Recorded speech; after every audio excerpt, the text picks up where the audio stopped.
Doctor Sneha ખૂબ ખુશ હતી આ સમાચાર જાણીને. એની બેસ્ટ ફ્રેન્ડ દામન શાહનું એન્ગેજમેન્ટ થઈ ગયું હતું. બધું અચાનક ગોઠવાયું અને ઝડપથી ગોઠવાયું એટલે ઘર વચ્ચે જ પ્રસંગ ઉજવાઈ ગયો. 2 દિવસ પછી નિકટના મિત્રો અને સગાઓને મીઠાઈ આપીને જાણ કરવામાં આવી. દામન ડોક્ટર સ્નેહાને મીઠાઈ આપવા આવી. મોતીચૂરના લાડુનું મોટું બોક્સ જોઈને ડોક્ટર સ્નેહાએ પૂછ્યું, કઈ ખુશીમાં? ખુશીનું કારણ જાણ્યા પછી બીજો પ્રશ્ન, કોની સાથે? ક્યાંનો છે? શું કરે છે? નિનાદ નામ છે. યુકે માં રહે છે. મલ્ટીનેશનલ ફાઇનાન્સ કંપનીમાં જોબ કરે છે. અમારા દૂરના સગા દ્વારા એની વાત આવી. નિનાદ એની કંપનીના કામ માટે મુંબઈ આવ્યો હતો. હું ફેમિલીની સાથે ગઈ, એને મળી. ફર્સ્ટ મીટિંગમાં જ બધું ગોઠવાઈ ગયું. એના પેરેન્ટ્સ પૂનામાં રહે છે. એમને બોલાવી લીધા. સગાઈ કરી દીધી. દામનના ચહેરા પરથી આનંદનો ફુવારો ઉઠી રહ્યો હતો. ડોક્ટર સ્નેહા પણ આનંદ વિભોર થઈને એની પ્રિય સહેલીને ભેટી પડી. એ મુદ્રામાં જ ડોક્ટર સ્નેહા દામનના કાનમાં શુભેચ્છા સમૂહ ગણગણી, ખૂબ સુખી થાજે દામન. જિંદગીએ તારી સાથે ભારે મોટો અન્યાય કર્યો છે. 2 વાર તારી સગાઈ થઈ અને તૂટી ગઈ. આ વખતે એવું ન થાય એવી મારી શુભેચ્છા છે. બોલતા ડોક્ટર સ્નેહાની આંખો ભીની થઈ ગઈ. દામનની આંખોમાં પણ ભીનાશ તરવરી ઉઠી. આ વખતે મારે વિધાતાને તક જ નથી આપવી. સગાઈ અને લગ્ન વચ્ચે મોટું અંતર રાખવાથી જ લોચા પડી જાય છે. છોકરાને જાતના વાંધાચકા પડવા માંડે છે. 2 વાર આ જ કારણે સગાઈ તૂટી હતી. આ વખતે એવું નથી થવા દેવું. 15 દિવસ પછી લગ્ન નક્કી કર્યા છે. નિનાદ ફરી પાછો ડિસેમ્બરમાં ઇન્ડિયા આવવાનો છે ત્યારે ડોક્ટર સ્નેહાનો ક્લિનિકમાં પહોંચવાનો સમય થઈ ગયો હતો, પણ એ દામનની વાતો શાંતિથી, પ્રેમથી અને સંભાવથી સાંભળી રહી.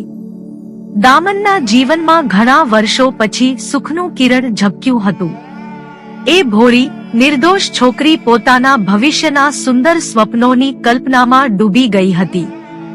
એની વાતોમાં અત્યારથી યુકેના વખાણ ઉમટી પડ્યા હતા. ઇન્ડિયામાં તો બહુ ગરમી પડે છે, મારી તો સ્કિન ડાર્ક થઈ જાય છે. યુકે માં તો સ્વર્ગ જેવી વેધર છે. જીવવાની ખરી મજા તો ત્યાં જ છે.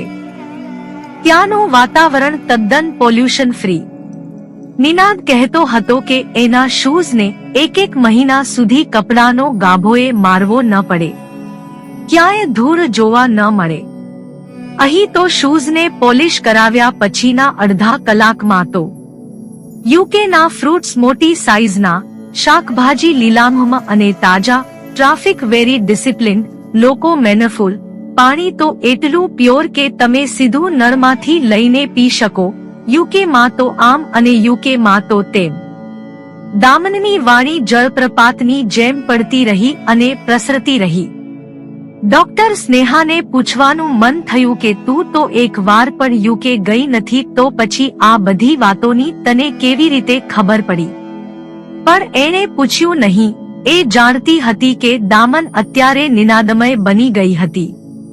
નિનાદ જ્યાં રહેતો હોય એ પ્રદેશ વિશ્વ આખામાં સર્વશ્રેષ્ઠ જ હોય, ત્યાંનું બધું ઉત્તમ જ હોય.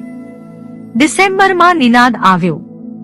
મર્યાદિત સંખ્યામાં આમંત્રિતોની ઉપસ્થિતિમાં ધામધૂમપૂર્વક મેરેજ કરીને 7 દિવસનું શોર્ટ હનીમૂન માણીને એ યુકે ચાલ્યો ગયો. દામન ખૂબ જ ખુશ હતી, સંતુષ્ટ હતી. નિનાદ દેખાવડો હતો, સારું કમાતો હતો. દામનની સાથે એનું વર્તન પણ સારું હતું. થોડા મહિનાઓ પછી દામન પણ યુકે જતી રહી. ડોક્ટર સ્નેહાએ એને ભીની આંખે વિદાય આપી. ત્યાં ગયા પછી મને ભૂલી નહીં જતી, સમય કાઢીને ફોન કરતી રહેજે. દામન નિયમિતપણે ફોન કરતી રહી. નિનાદ સાથે એ ખરેખર સુખના સરોવરમાં તરી રહી હતી. 1 વર્ષમાં તો સુખની સાબિતી પણ મળી ગઈ. દામન એક પુત્રની મમ્મી બની ગઈ. અમદાવાદથી યુકે ગયા પછીના 2 વર્ષ સુધી દામન ઇન્ડિયા આવી ન શકી. ત્રીજા વર્ષથી એ દરેક ડિસેમ્બરમાં 3 અઠવાડિયા માટે આવવા માંડી. દામન જ્યારે આવતી ત્યારે ડોક્ટર સ્નેહાને અચૂક મળતી.